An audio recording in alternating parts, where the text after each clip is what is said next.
Max Weber is one of the philosophers best able to explain to us the peculiar economic system we live within called capitalism. Born in Erfurt in Germany in 1864, Weber grew up to see his country convulsed by the dramatic changes of the Industrial Revolution.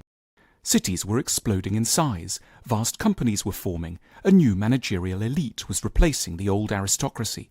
Weber spent his life analysing these changes, and he developed some key ideas with which we can better understand the workings and future of capitalism. The standard view is that capitalism began as a result of developments in technology, especially steam power. But Weber proposed something more interesting, that what actually made capitalism possible was a set of ideas, and in particular religious ideas. And not just any religious ideas. Capitalism was created by Protestantism, specifically Calvinism. In his great work, The Protestant Ethic and the Spirit of Capitalism, published in 1905, Weber laid out some of the reasons why he believed Protestant Christianity had been so crucial to capitalism. In Weber's analysis, Catholics have it relatively easy. They're able to confess their transgressions at regular intervals and can be cleansed by priests. But no such purifications are available to Protestants, who believe that only God is able to forgive anyone, and he won't make his intentions known until the day of judgment. Until then, Weber alleged, Protestants are left with heightened feelings of anxiety, as well as lifelong guilty desires to prove their virtue to a severe, all-seeing, but silent God. In Weber's eyes, Protestant feelings of guilt were diverted into an obsession with hard work. This was what he called the Protestant work ethic. The sins of Adam could only be expunged through constant toil. Not coincidentally, there were far fewer festivals and days of rest in Protestantism. God didn't like time off.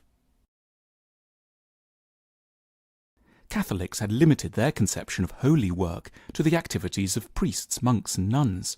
But now Protestants declared that work of any kind could be done in the name of God, even jobs like being a baker or an accountant.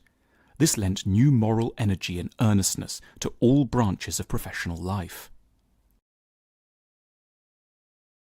In Catholic countries, the family was, and often still is, everything. But Protestants took a less benevolent view of family. The family could be a haven for selfish and egoistic motives. For early Protestants, one was meant to direct one's selfless energies to the community as a whole, the public realm, where everyone deserved fairness and dignity. Protestantism and eventually scientific capitalism turned its back on miracles. Weber called this the disenchantment of the world. So prosperity wasn't to be thought of as something mysteriously ordained by God. It could only be the result of thinking methodically, acting honestly, and working industriously and sensibly over many years. Without a belief in miracles, people turned to science for explanations and changes, which encouraged scientific investigation and discovery, and eventually technological booms.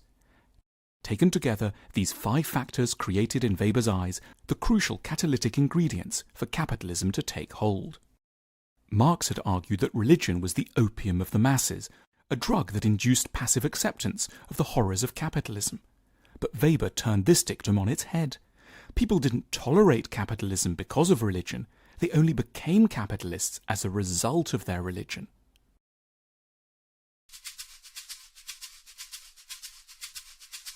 There are about 35 countries where capitalism is now well developed. It probably works best in Germany, where Weber first observed it. But in the remaining 161 nations, it arguably isn't working very well at all. This is a source of much puzzlement and distress. Billions of dollars in aid are transferred every year from the rich to the poor parts of the world. But a Weberian analysis tells us that these materialist interventions will never work, because the problem isn't really a material one to begin with. Instead, certain countries for Weber fail to succeed at capitalism because they don't feel anxious and guilty enough. They trust too much in miracles. They like to celebrate now rather than invest in tomorrow.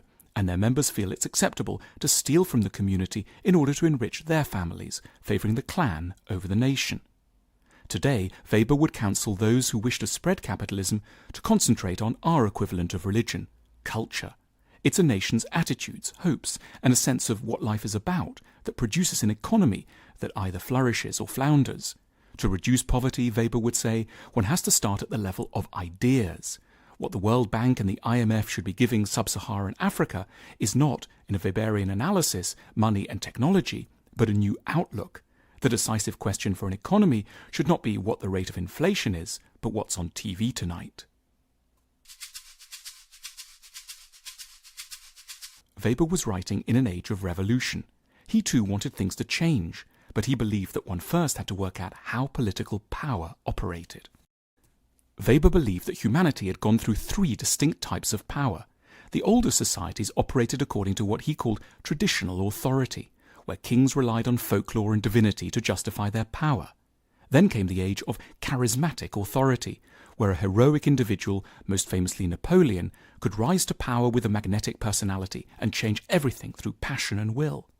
However, Weber explained that we had now entered a third age of bureaucratic authority.